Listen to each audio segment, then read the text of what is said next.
Morning all, and welcome to this, the second in the series of the Get Carter Productions webinars. The theme of this one is audio branding.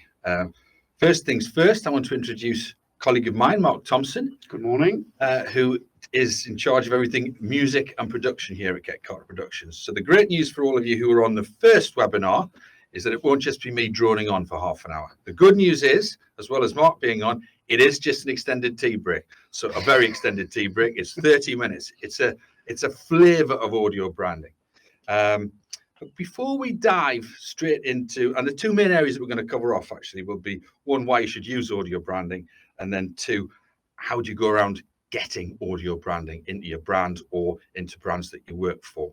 But before we dive into it, I want to play you three examples, very quick examples that you will all recognize of audio branding, and then we shall take it from there. So without further ado, who do you think this is? Yeah, surprise, surprise, the Golden Arches. Next. For anybody that's been watching The Gentleman recently, it's on Netflix.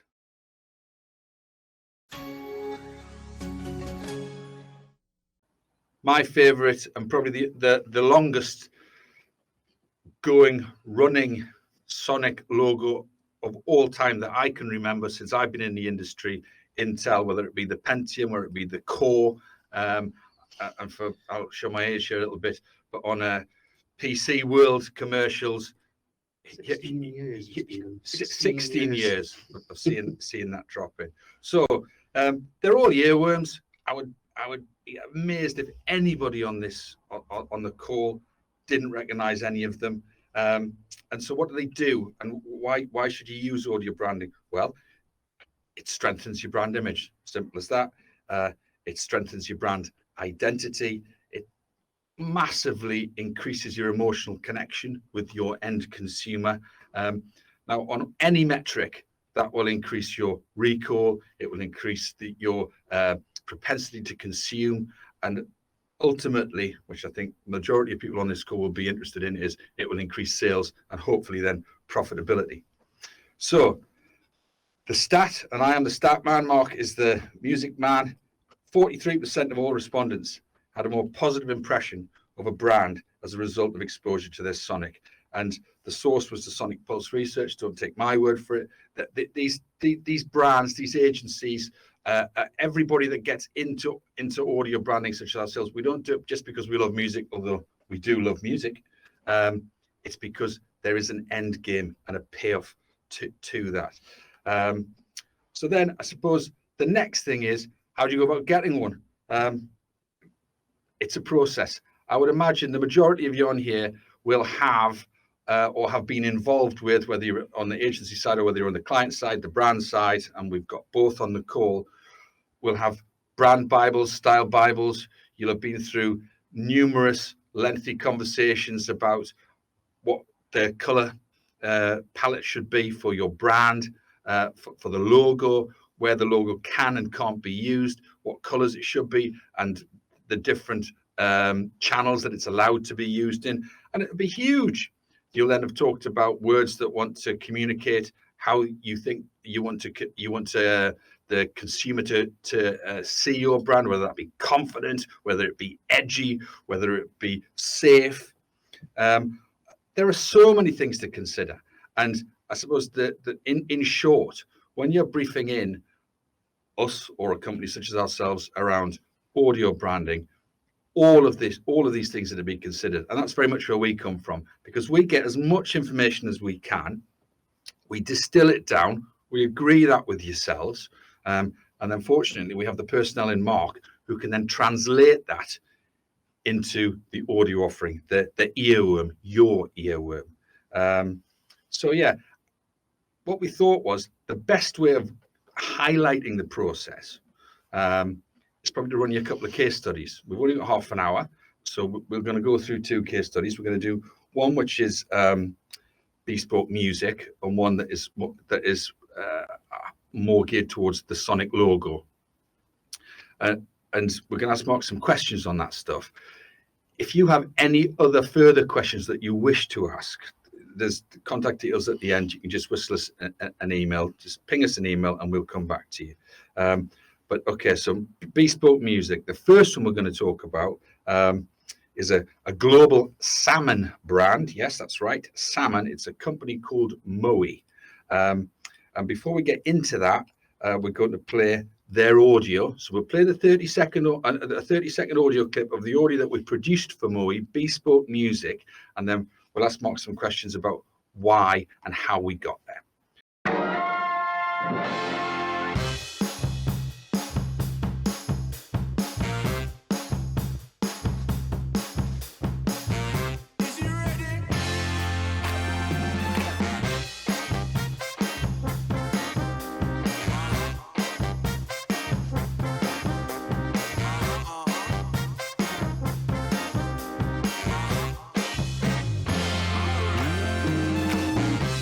Right, play it again, Sam. Let's listen one more time.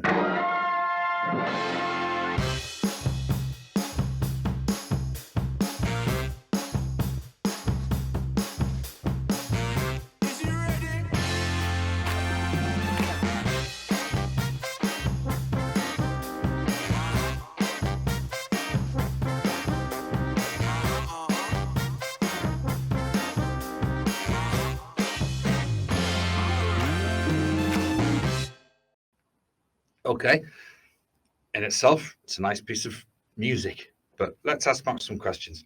So Mark, Mowi, how do we get there? How did it start? How was it developed? Well, it started basically, they came to us, they had the video already shot and it looked amazing, and they had a guide track in the background which we're using to put some edits on so we could play it to Mowi and get everything right, but it just really wasn't working for the images. Really, it didn't add anything to it. The bit of music they had was it was kind of northern soul, had northern soul elements. It was quite slow, and they liked the idea of the northern soul, but it just didn't work. And they looked on the internet for all the libraries. There's millions of tracks out there, libraries, and they couldn't find anything. We looked through we have 1,000+ tracks in our libraries. Couldn't find anything that fitted exactly. So we said we'd write them a bespoke piece of music so we could get it exactly right. So I did that. I started the process by coming in the studio, starting to play a few things. I sped it up to about 130 beats per minute, so I had lots of energy and confidence. And after about a week, I got back to them, sent what I'd done for some initial feedback, and it was all heading in the right direction. You touched on something there that is of interest. It should be of interest to everybody on the call, I think. You said the guide track wasn't adding anything. Yeah. I think for me, I don't know what you think, but the purpose of audio branding is it has to enhance the brand, the visual aspect of the brand when you see it and you hear it at the same time. Yeah, okay. It just didn't have any energy, but this really lifted it, and that's I think what I wanted. Yeah. You also mentioned that, and I should have touched on this at the start. On the Mowi, in this project, we were white labeling, and we work on lots of different basis. We work direct with the brands, we work with agencies where we're introduced to the brands, and then we also work on a white label basis. But with this one on Mowi, that the hardest way sometimes for us to work is because we aren't actually talking to the brand. There was a bit of a relay between us and the agency and Mowi. Yes, back and forth, but it all worked absolutely fine. Okay. Just the communication was fine. And in relation to the Northern Soul, then, the Northern Soul was decided on outside of here. That's right. That's right. I mean, they had elements of it that they liked that direction. They thought it would work. Okay. So we said, right, we'll take it to the next level and see how we get on. Okay. Yeah. So we produced the music. Yeah. It's a bit of back and forth, as you would expect with this. It's not a case. It's not a fait accompli. How did you get that kind of Northern Soul sound? Yeah. Which Northern Soul is relatively old, right? It wasn't 70s kind of stuff, and some of the music is in it was from the 50s and the 60s. Yeah. So how do you get that sound so that it sounds genuine? Yeah, well, I suppose having an understanding of that genre helps. So a bit of knowledge is good, and also using the right equipment for the right area. I suppose, like, I've got this lovely bass here, lovely 5-string Warwick, but that's just completely wrong. That would sound wrong Right. That sounds modern. So what you need is, this is the right bass. Fender Precision sounds, if you play guitars that sound from the era, it's going to sound like it. The brass helped as well. The right EQing, the right compressors from the era as well. It all adds these little percentages of things that make it sound authentic. Got you. Okay, Doug. So we've listened to the 30-second edit. Was there just one version of the track, or just how do we get there? Well, after I've done the initial 30 seconds and they're really happy with it, thought, well, why don't we just kind of experiment with it and just push the envelope a little bit and see what we can do? And thought, well, yeah, absolutely, let's do it. So we had some ideas of doing some break beats in, like the sort of late 90s, early noughties kind of too many DJs, soul wax era sort of thing. So I put all these breaks in, and it ended up being about 1 minute 20, 1 minute 30 in the end. And we sent it back and said, try more. They liked what I was doing, so we just went a bit crazy with it, and it was having a bit of fun with it, really. And they were enjoying it, we were enjoying it. But in the end, it was probably more like the initial 30-second I did, with elements of what we went with. But they've got this piece of music with all these bits in, which were great. And they used that. I mean, we'll play in a second the TV commercial with the 30-second edit that was on the TV commercial. But I know that all of that music was used in various social adaptations. And when you do have bespoke audio branding, you've got the freedom to do that. That's right. And you've got the stems, and you can break it down. You can do whatever you want. So you can have a 10-second cut. You can have, if you've got a 15-second video that's on, you can have that. Yeah. Okay. And I think the key is, and we're just before we watch it now, we had the luxury of seeing the video. That's right. Without the music. Yeah. So we saw how good all of the imagery is and the drone footage and all that kind of stuff. We listened to the guide track. We provided some of the guide track, and then we see how this music enhances it. Yeah, that's so right. Have a look at the Mowi TV commercial. Mowi salmon. Tasty? Very. Quality? Definitely. Scottish salmon? Totally. Cared for by Mowi? Absolutely. Family? Hungry? Easy. Speedy. Salmon that's healthy, smoky, juicy. Mowi. Happy? Yummy? Mowi. Tasty. Salmon is good. Mowi is goodness. Great. Ashley, can we have a look at that again, please? Mowi salmon. Tasty? Very. Quality? Definitely. Scottish salmon? Totally. Cared for by Mowi? Absolutely. Family? Hungry? Easy. Speedy. Salmon that's healthy, smoky, juicy. Mowi. Happy? Yummy? Mowi. Tasty. Salmon is good. Mowi is goodness. There you go. I love it. I think you can see how that music was written for that brand, and the brief was excellent. The feedback from the agency and the liaison, the comms, like with so much of the stuff that everybody does on their day-to-day who's on this call, is to do about the communication. I suppose the big one, again, did they just do it because they wanted to do it? No. And the stats there now, brands with music that fit their identity are 96% more likely to be recalled than those with non-fit music or no music at all. And that's from a study that was done at the University of Leicester.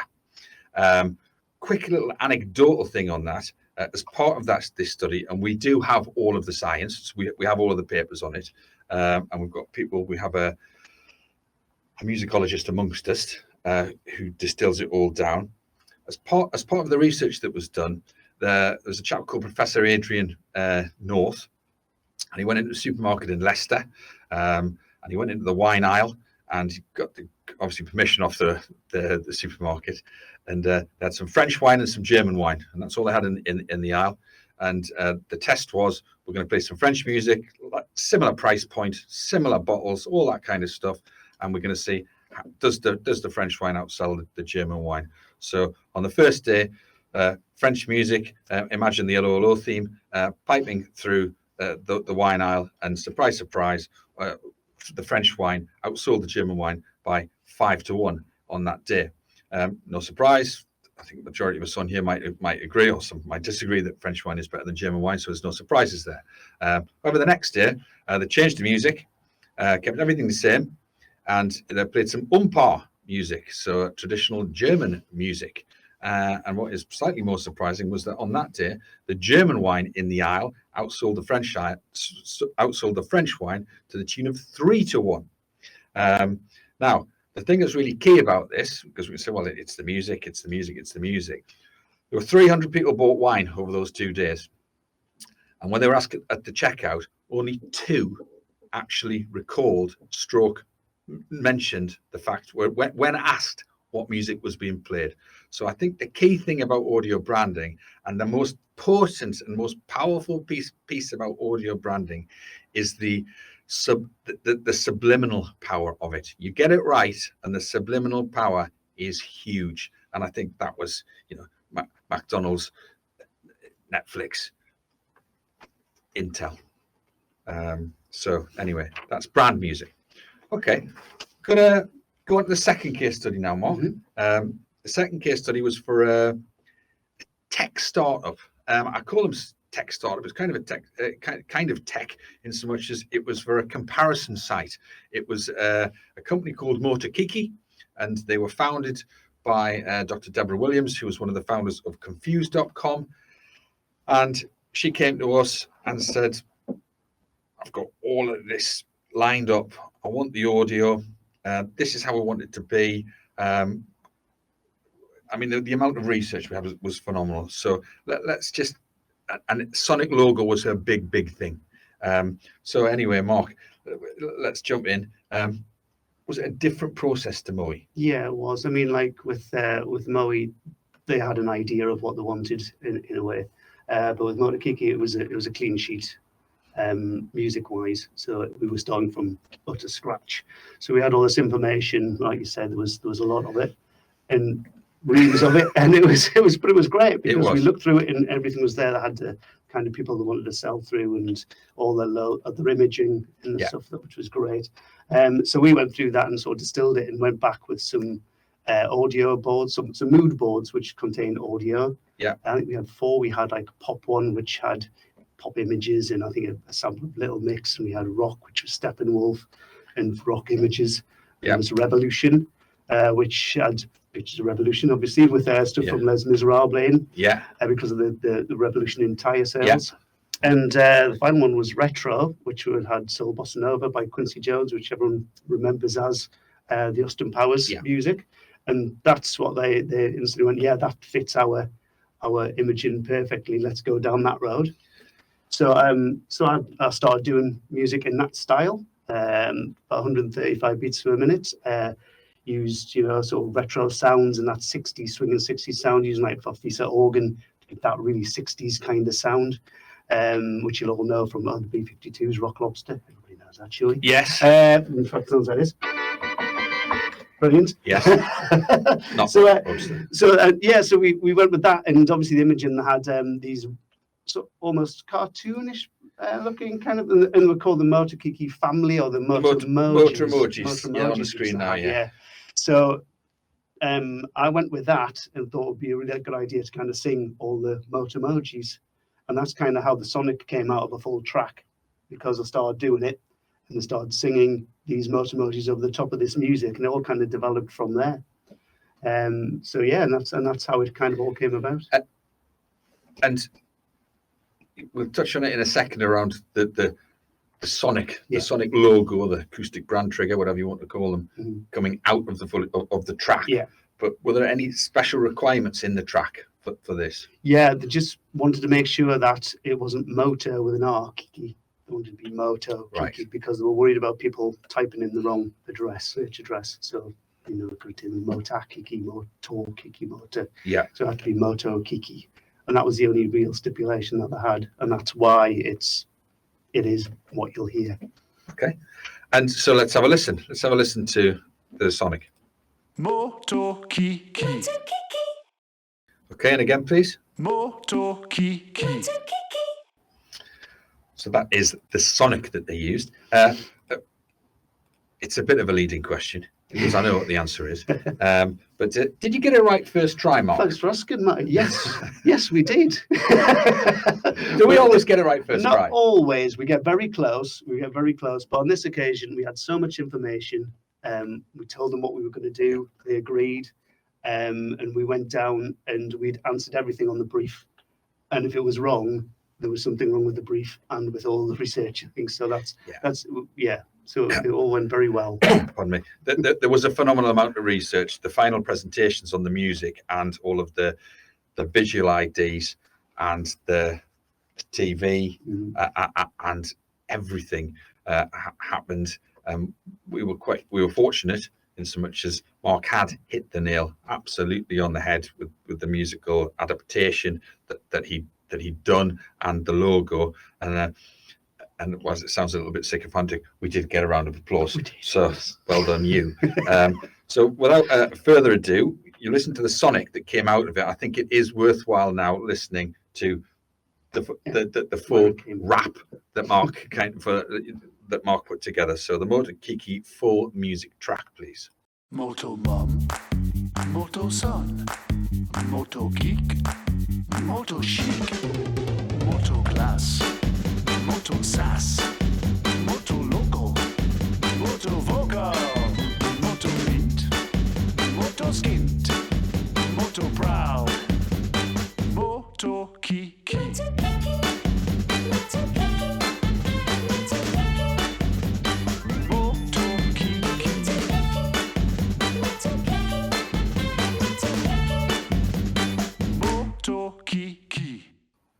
And if we could have it one more time, please.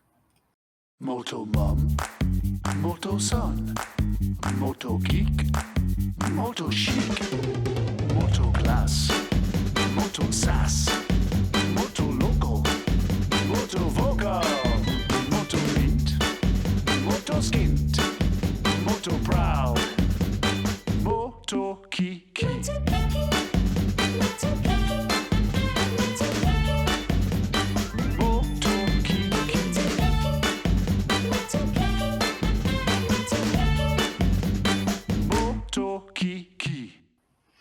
Doesn't always have to be a foot tapper, but it does help, I think, if it is a foot tapper.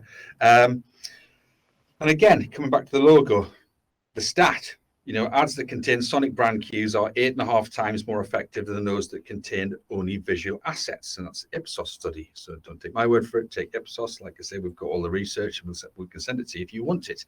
That recall, as you're well aware, turns into brand consideration, which turns into purchase consideration, which ultimately turns into sales and hopefully profits. And that's why it happens. Those are the two main case studies we want to do. In the next webinar, we are going to focus on famous tracks, but we can't talk about audio branding and not talk about famous tracks, because we're going to do a full half an hour on the famous tracks that we've done, because we've got a wall full of albums. There's about 40 odd that we've done to date. So I'm going to play you a famous track, licensing a famous track. This is another form of audio branding, and we do a lot of it. So I'm going to play you an ad, and I know we've got some of our friends from Virtue on the call, so you'll all be recognize this commercial. No need to wait. And no interest to pay. Get new Peugeots with immediate delivery. And 0% finance. Right now at Bristol Street Motors Peugeot. Yes, we've got selected brand new Peugeots in stock and ready to drive away right now. And they're all available with 0% finance. No waiting for the factory build or shipping. And not a penny to pay in interest either. Drive away your new Peugeot with 0% finance now. Visit Bristol Street Motors Peugeot at Sunderland Enterprise Park, Sunderland. Peugeot Finance. We're a credit broker and receive commission to arrange finance for you. T's and C's apply. Okay, we're going to play it one more time so you can listen to the music. no need to wait. And no interest to pay. Get new Peugeots with immediate delivery. And 0% finance. Right now at Bristol Street Motors Peugeot. Yes, we've got selected brand new Peugeots in stock and ready to drive away right now. And they're all available with 0% finance. No waiting for the factory build or shipping. And not a penny to pay in interest either. Drive away your new Peugeot with 0% finance now. Visit Bristol Street Motors Peugeot at Sunderland Enterprise Park, Sunderland. Peugeot Finance. We're a credit broker and receive commission to arrange finance for you. T's and C's apply. Okay, Coke. That was Fleur Easton Sachs. The brief on that one, I'm not going to go into the brief on that because maybe we'll talk about it in more depth the next time. But suffice to say, we deal with all of the publishers. There's 4 publishers on that. There's 8 writers involved in that. So we deal with all of that. Why do brands use famous tracks? Mm-hmm. It's for instant recognition. It saves on the media spend, and it is instant recognition. There are some downsides with it, but in the main, it is for instant recognition and memorability, and it does work very well. The stat around this, of course, is that 75% of young adults say music helps them feel more connected to a brand, and the majority or more and more of people are trying to work out ways to talk to the youth and talk to the market that is coming through. So that's the famous track. But like I said, the next one, and you'll all be getting an email about when we're going to do it on the famous tracks. We'll play some of those in here. Finally, and it's kind of the elephant in the room a little bit, cost. It's not quite as simple as putting together a cost for a commercial, but suffice to say, we have produced bespoke music for people from as little as 5k, and the range then goes up. It can be tens of thousands, it can be hundreds of thousands on the famous track. It just depends what you want to achieve and what your budget is. But I suppose from my perspective, thank you, Mark. Thank you very much. Thanks everybody for coming on today and making this what it is. We've got the science, so we know why everybody should have audio branding. We have the tools, the instruments, the personnel in Mark to direct it all. Really, it's over to you. If you want to know more, if you want to continue the conversation, if you want a quick chat to find out a little bit more, or you have a specific project in mind that you want either a second opinion on or a quote, God forbid, on, do drop me an email, and my email is on the screen there now. And without further ado, we shall let you go back to the end of your coffee break, and we shall play out with a house band. Thank you and goodbye.